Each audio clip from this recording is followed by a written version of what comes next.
Ang representasyon ng kasarian sa mga organisasyong pang-estudyante ay isang mahalagang usapin sa larangan ng edukasyon at pamumuno. Sa kabila ng umiiral ng mga patakaran gaya ng Magna Carta of Women, Republic Act 9710 at Gender and Development Policy, nananatiling hamon ang pagkamit ng pantay-pantay na representasyon sa liderato. Sa Mindoro State University, kalalakihan pa rin ang karaniwang sa mga taas na posisyon sa University Student Council, College Student Council at iba pang samahang pang-akademiko. Ayon sa Philippine Commission on Women 2020, hindi pa rin pantay ang representasyon ng mga kasarian sa sektor ng edukasyon. Habang inulat ng World Economic Forum 2022 ang patuloy na dominasyon ng kalalakihan sa mga posisyon ng pamumuno. Layunin ng pananaliksik na ito na suriin ang kasalukuyang distribusyon ng kasarian sa mga organisasyong pang-estudyante ng Mindoro State University. Tukuyin ang mga hadlang sa inklusibong pamumuno at alamin ang pananaw ng mga estudyante hinggil sa gender equality.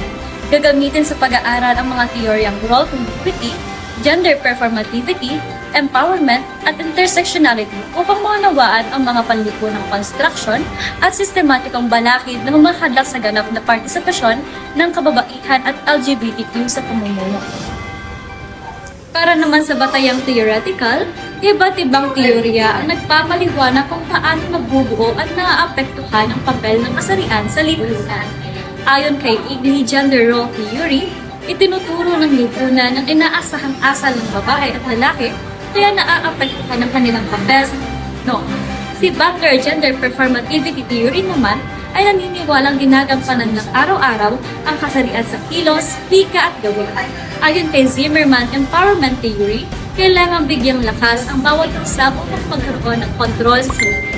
Para kay Crenshaw Intersectionality, sabay-sabay mararanasan ang diskriminasyon batay sa kasarian, lahi at iba pa.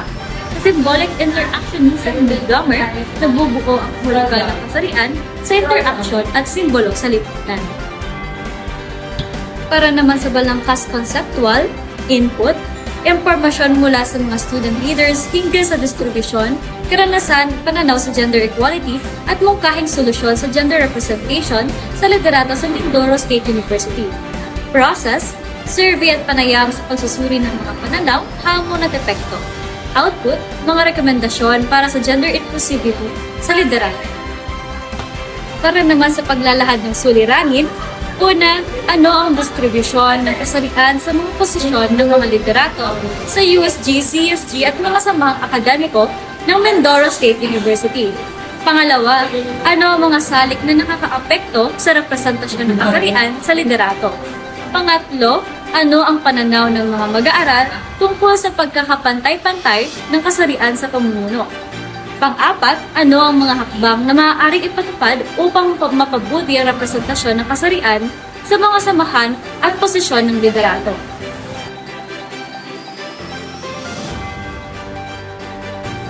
Metodolohiya. Para sa disenyo ng pananaliksik, gumamit ang pananaliksik ng kwalitatibong disenyo, partikular ang phenomenological na lapid. Layunin nito na tuklasin at ilarawan ang totoong karanasan at damdamin ng mga student leader tungkol sa kasarian at pamumuno mula sa kanilang sariling pananaw. Para sa paksa ng pananaliksik, nakatuon ang pananaliksik sa pagsusuri ng representasyon ng kasarian sa liderato ng mga student leaders sa Mindoro State University. Sinusuri dito kung paano naapektuhan ng kasarian, kanilang karanasan, pagtanggap at pananaw sa pamumuno, pati na rin ang mga posibleng hakbang para sa gender equality. Para sa instrumento ng pananaliksik, gumamit ang pananaliksik ng isang interview guide na may open-ended questions o bukas na tanong. Layunin nito na bigyang laya ang kalahok na malayong maipahayag ang kanilang saloobin at karanasan. Sinuri rin ito ng eksperto upang masigurong tama at akma sa layunin ng pananaliksik. Para sa pamamaraan ng pangangalap ng datos, ang datos ay nakalap sa pamamagitan ng personal na panayam o online engagement.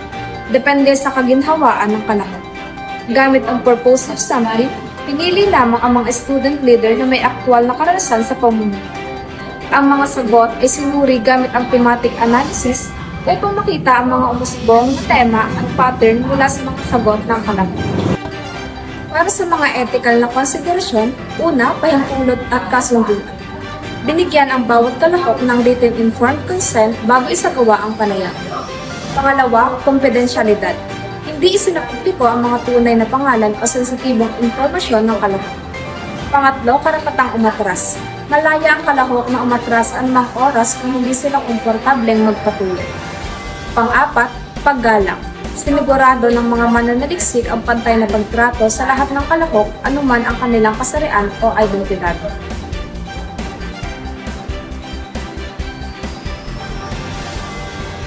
Para sa resulta at diskusyon. Ikaunang tema, representasyon ng kasarian. Unti-unting tinatanggap ang kababaihan at LGBTQIA+ bilang mga lider sa mga organisasyong estudyante.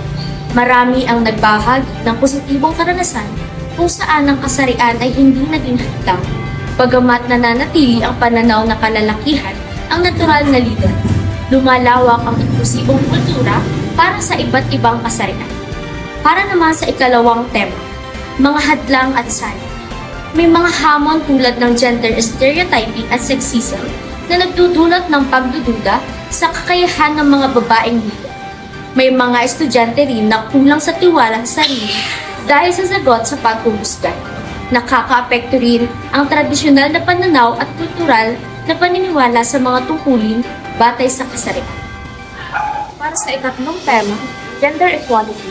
Naniniwala ang mga estudyante na ang liderato ay dapat nakabatay sa dedikasyon, integridad at kakayahan, hindi sa kasarian.